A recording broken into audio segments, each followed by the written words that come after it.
क्या मरने बाद दोबारा होता है जन्म? जानिए पुनर्जन्म का रहस्य। पुनर्जन्म अर्थात मरने के बाद फिर से नया जन्म होता है या नहीं, इस बारे में विज्ञान तो किसी एक नतीजे पर पहुंच ही नहीं पाया है। धर्म दर्शन भी एक मत नहीं है।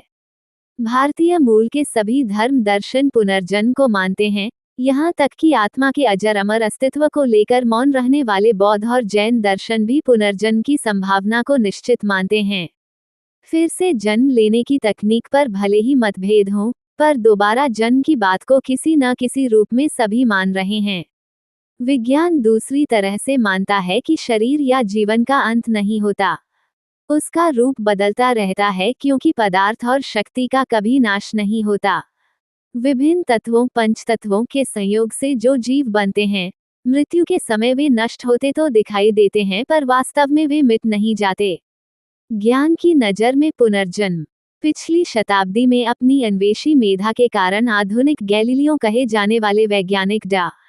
इयान स्टीवेंसन ने पहली बार वैज्ञानिक शोधों और प्रयोगों के दौरान पाया कि शरीर न रहने पर भी जीवन का अस्तित्व बना रहता है। उपयुक्त अवसर आने पर वह अपने शरीर या पार्थिव रूप को फिर से रचता है।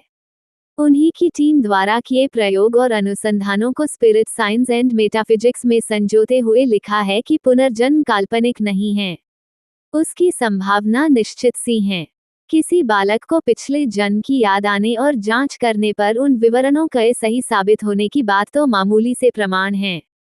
इन विवरणों में कई गप और तुकबंदी जैसे भी साबित हो सकते हैं, पर जिन समाजों और संप्रदायों में पुनर्जन्म पर विश्वास नहीं किया जाता, उनमें भी उस तरह की घटनाएं हुई हैं और परखने के बाद सही साबित हुई है। छले जन्म की बातों ने या हैरान। अमेरिका के कोलोराडो प्यूई नामक में रुथ सीमेंस नामक लड़की ने सन 1995 में न सिर्फ 5 साल की अवस्था में अपने पिछलो जन्म का सही हाल बताकर ईसाई परंपरा के उन निष्ठावान अनुयायियों को हैरान कर दिया जो पुनर्जन्म को नहीं मानते। रुथ सीमेंस मोरे वनस्टाइन नामक विद्या विशारद ने अपने प्रयोग से अर्धमूर्छित करके उसके पिछले जन्म की कई सूचनाएं प्राप्त की। उसने बताया कि 1890 में आयरलैंड के कार्क नगर में उसका पिछला जन्म हुआ था, तब उसका नाम ब्राइडी मफी और पति का नाम मेकार्थी था। दूसरा जन्म लेकर कातिल को पकड़वाया। इस्तांबुल तुर्की की विज्ञान अनुसंधान परिषद ने पुनर्जन्म की एक ऐसी घटना की पड़ताल की जो निस्संदेह पुनर्जन्म से संबंधित थी।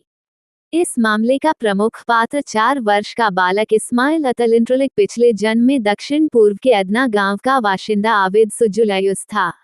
इसकी हत्या की गई थी। उसके 3 बच्चे थे, गुलशरा, लकी और हिकमत। 4 साल का इस्माइल सोते सोते बच्चों के नाम पुकारने लगता और रोने लगता। एक दिन इस्माइल ने एक फेरी वाले को आइसक्रीम बेचते देखा। उसने अजनबी का नाम लेकर पुकारा। महमूद तो साग सब्जी बेचते थे, अब आइसक्रीम बेचने लगे। फेरी वाला दंग रह गया। ये बच्चा कैसे उसका नाम जानता है और कैसे उस पिछले व्यापार की चर्चा करता जबकि उसका जन्म भी नहीं हुआ था। बच्चे ने कहा, तुम भूल गए, मैं तुम्हारा चिर परिचित आबिद हूँ। कई साल पहले उसका कत्ल हो गया था। इस तरह से पूर्व जन्म की बातों को जानने में लगे हैं। का बच्चे को अदना नगर ले गए।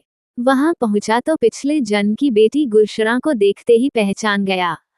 उसने हत्या के स्थान अस्तबल को भी दिखाया और बताया कि रमजान ने कुल्हाड़ी से हमला कर मुझे मार डाला। और विवरण भी सही पाए गए।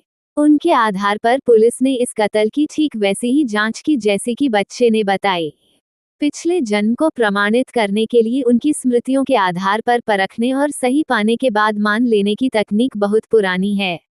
उस पर संदेह भी जताए गए हैं। अब जीन्स और गुणसूत्रों के आधार पर परखने की नई तकनीक काम में लाई जा रही है।